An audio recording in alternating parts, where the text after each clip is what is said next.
So we're going to go ahead and take a look at writing the equations from the graphs. Now this is both wrapped up in 4445 where all the graphs are in. So let's move this up a bit. Okay, so we're going to write the equation for a graph.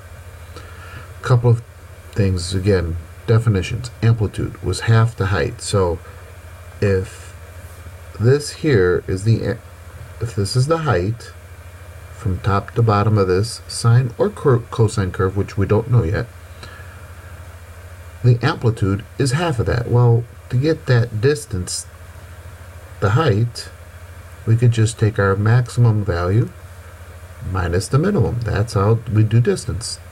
And top minus bottom, max minus min is a positive distance, which we don't care about any direction. So, but that's the whole height. What do we say about the amplitude? It was half the height because it was from above and below wherever that vertical shift is. And here's where that vertical shift is. So, max minus minimum, y value that is, divided by 2. Vertical shift is, of course, the middle, the average of the max and the min. So in this particular instance, the maximum is 4, minimum is 2, so 4 minus 2 over 2.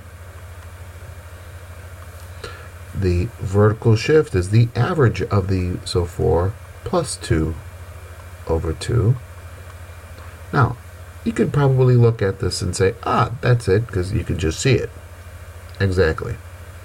So far our equation would look like,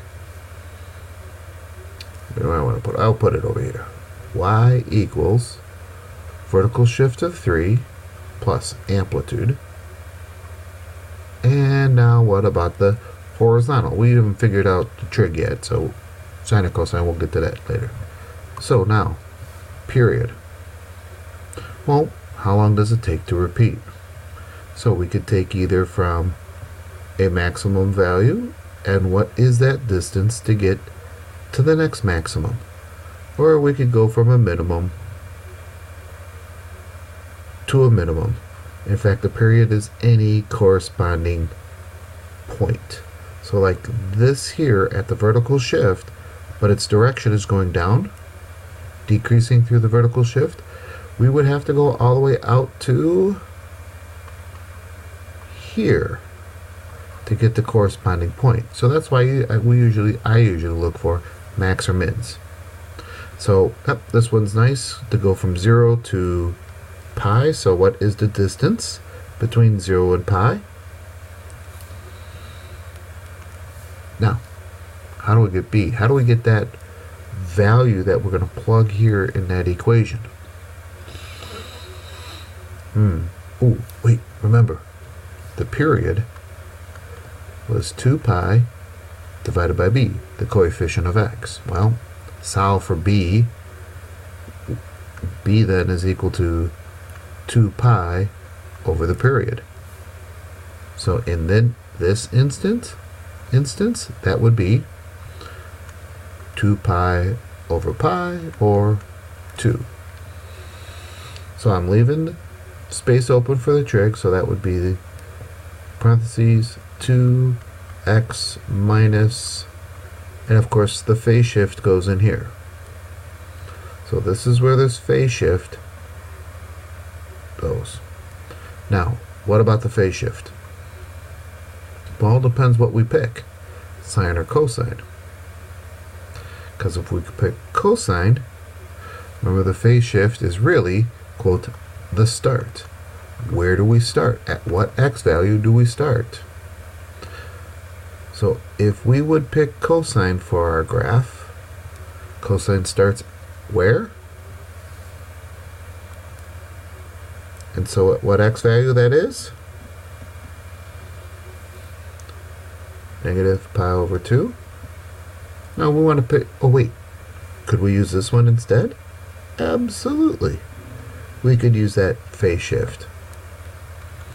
So either one of these would work for cosine.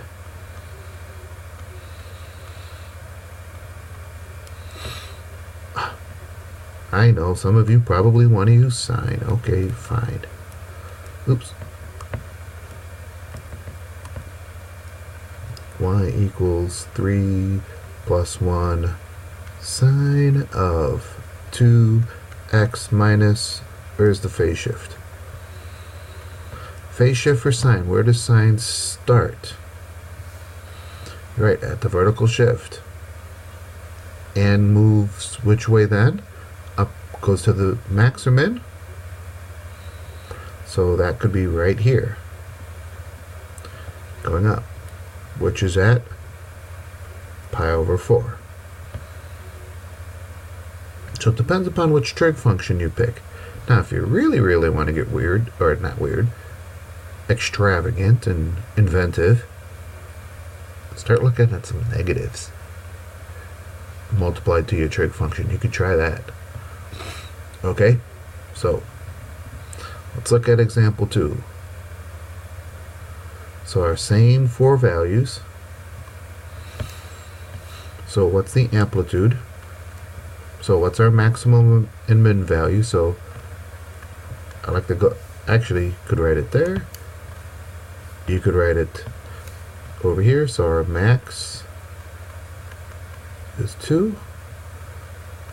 Minimum, -2 again. If you look at it and see where it is, that's fine. So max plus, sorry, I'm thinking amplitude is half the distance, half the height, so subtract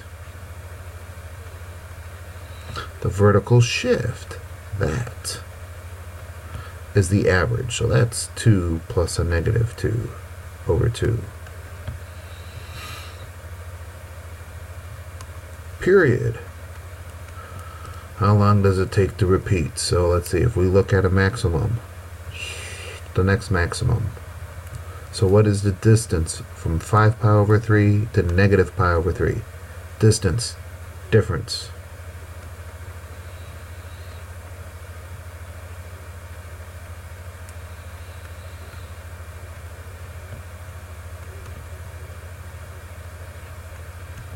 Which is 2 pi. But we don't put the period in the equation, we put b, and b is 2 pi divided by the period. So y equals no vertical shift, amplitude, and then 1, which we really don't need, x minus phase shift. So what do you want to put in here? Let's go with cosine. Cosine starts, we could pick either one. I like picking, we usually like picking one closest to x equals 0, but not a necessity. If we would go with sine,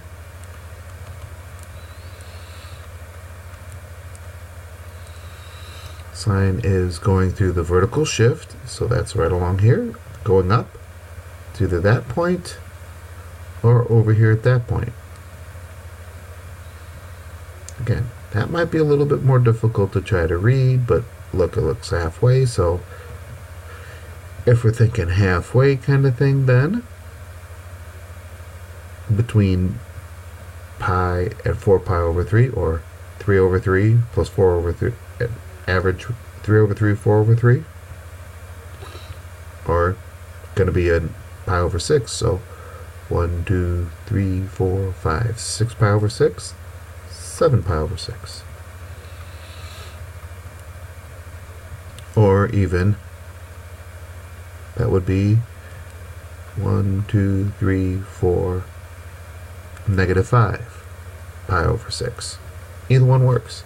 So you can see how having the option of which one may help writing the equation. Okay?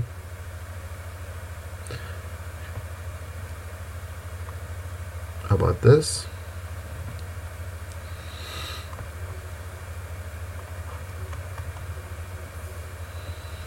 That's 1 to 3. Actually, 1 to -3 minus vertical shift.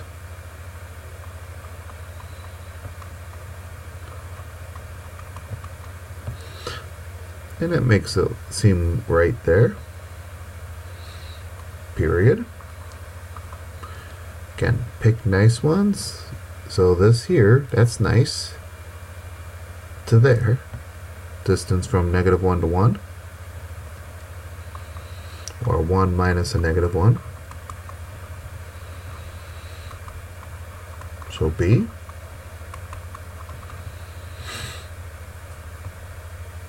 Now equation time. Vertical shift. Amplitude. So, hey, I'm going to go ahead and use those because that seems the nice one. So, that would be through the vertical shift, that would be sine x plus 1 minus a -1, or you could use -1 here. Or if you use cosine, you got to figure out, okay, what x value that is at. Yes, you could tell, or the x value that's at. And yeah, you can figure that out. Example 4. What's different? This is going to be a secant or cosecant, so we're going to do the same equation, except you're going to use, when you get to the equation, you're going to come with either a cosecant or a secant, depending upon where you want your phase shift. For me, it's going to be easier to find that one to see, okay, where is that vertical shift? Because what we have to imagine, we have this graph, this cosine or sine curve going like this through. Okay? Now I'm reserving a little bit more time on this for these. But tangent and cotangent. How is this different? Actually, in the ways that we know. Amplitude and period's a little bit, the amplitude is a little hard to tell because it really isn't so nice. However, we could maybe look at the period first. There's your vertical asymptotes. So the period is the distance between those. So from pi over 4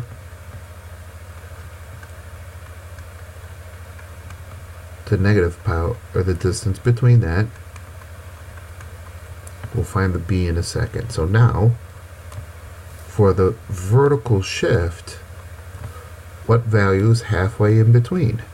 So halfway in between is when x is equal to 0. That is 1.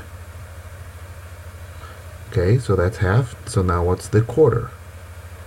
Well, the quarter goes up to 2 or down to 1. Or down to 0. So what is this distance up? Or this distance down? That's again the amplitude. So y equals, didn't do b. Again, instead of pi or 2 pi, it's pi divided by pi over 2. Because that is what happens with the tangent, remember? Or cotangent. So now, okay, so vertical shift plus. Now which trig function does this look like? Yep, heading downwards looks like cotangent to me. Of 2, which is the b, x minus, what's our phase shift? Cotangent, where does it start? In other words, where's one of those vertical asymptotes? Negative pi over 4. Again, remember for tangent though, when you're looking at that, the tangent is in the center, so this would be a center. So your phase shift could actually be 0 there. Let's go ahead and try these for Monday, or for the next day. We'll go from there.